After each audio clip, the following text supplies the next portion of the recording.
या निर्णयाच्या विरोधात शिरूर शहर शिरूर तालुका शिवसेनेचे पदाधिकारी या ठिकाणी निषेध करत आहे आणि हा अशा प्रकारे पक्ष फोडून इतर पक्षांचे आमदार खासदार बरोबर घेऊन भाजपने जो देशामध्ये नंगा नाच केलेला आहे त्या नंगा नाचाला या ठिकाणी प्रत्युत्तर देण्यासाठी निषेध करण्यासाठी आज या ठिकाणी शिवसेनेचे सर्व पदाधिकारी या ठिकाणी जमलेले आहेत।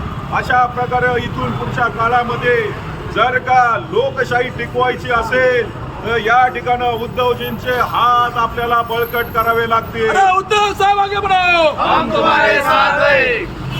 या ठिकाणी महाविकास आघाडीचे हात आपल्याला बळकट करावे लागतील। इथून पुढच्या काळामध्ये ही जी हिटलरशाही सुरू झालेली आहे, देशातल्या लोकशाहीचा गळा घोटला जातोय, सर्व लोकशाहीची